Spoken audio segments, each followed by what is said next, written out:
equipe de biólogos que estavam dentro da expedição, a maioria eram voltada para micro-organismos, que um grupo olhava para os rios, sobre a diversidade microbiana de rios. Um outro grupo procurava-se micro-organismo terrestre, né? No meu caso eu estava tentando achar micro-organismos que são bioluminescentes. Um dos nossos objetivos, seria justamente coletar o maior número de amostras possíveis para uma posterior investigação do ponto de vista de identificação de espécies, para nós verificarmos a variabilidade dessas espécies, a quantidade dessas espécies em regiões dos rios visitados e principalmente o nosso objeto maior de estudo, o estuário. Se você considerar no mundo, nós temos mais ou menos 350 a 450 mil espécies de plantas diferentes. Uma em cada 5 está na Amazônia.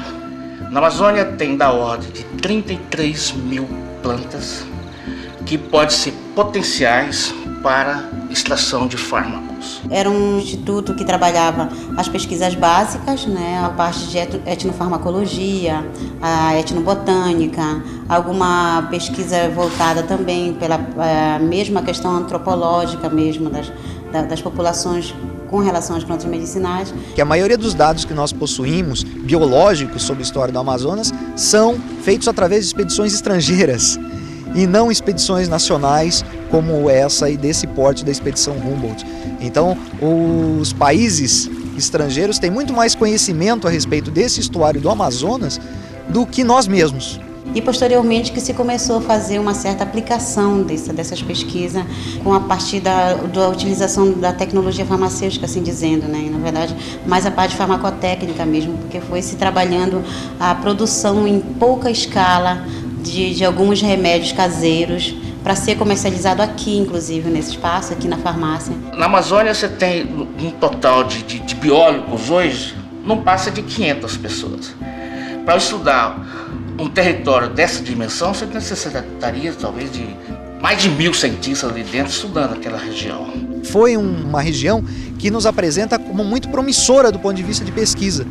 Tanto na parte de oceanografia, para você fazer um estudo específico de estuários, mas como as outras áreas, por exemplo, a carcinologia, que vai estudar caranguejos, que você tem uma diversidade muito grande, você pode estudar ali as espécies vegetais existentes naquele manguezal, outros organismos, moluscos que habitam aquela região, que tem um futuro muito promissor realmente de dados que até então são muito raros. Então se começou a se trabalhar mais a questão das pesquisas aplicadas mesmo, começou um processo de aumentar a produção aqui dentro, com a contratação de técnicos de nível superior, pesquisadores para trabalhar exclusivamente essa área, e inclusive foi assim que eu vim parar aqui, A sensação geral é de que os micro-organismos são maléficos, são prejudiciais, e é justamente o contrário. Eles têm um valor imenso para a sobrevivência na própria vida na face da Terra.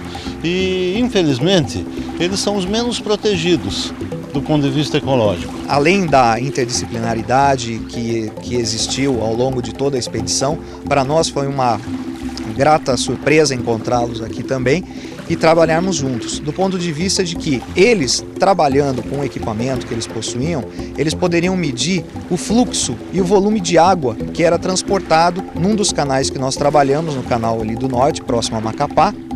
Com os dados que nós fizemos junto, coletando, nós temos a posição de informar também, não só os sedimentos, que é a parte deles, sedimentos sólidos, minerais, como a parte de sedimentos orgânicos, ou seja, a matéria orgânica que está sendo transportada do rio para o mar.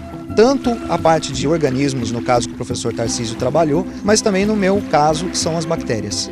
Imagina você que é o mercado de fármacos no mundo. Mobiliza da ordem de 350 a 400 bilhões de dólares ano, só em fármacos. Se você considerar cosmético, são 140 bilhões de dólares ano.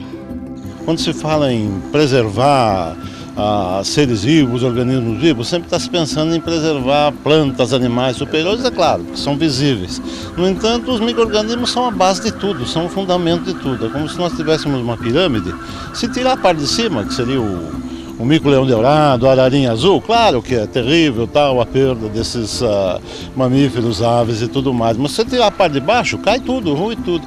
No meu caso, seriam mais bactérias, tá? Que vivem no ambiente aquático e que são fontes de alimento para justamente esses protozoários e a deles que são fontes de alimento para os peixes. E mais recentemente tem sido visto até que algumas plantas consideradas medicinais, na verdade não são elas que são medicinais, mas são certos micro-organismos que vivem no interior de plantas. Então, um medicamento chamado Taxol, por exemplo, contra o câncer de útero, de mama, ele é produzido por um micro-organismo, por um fungo que vive numa planta que era supostamente responsável pela produção de Taxol.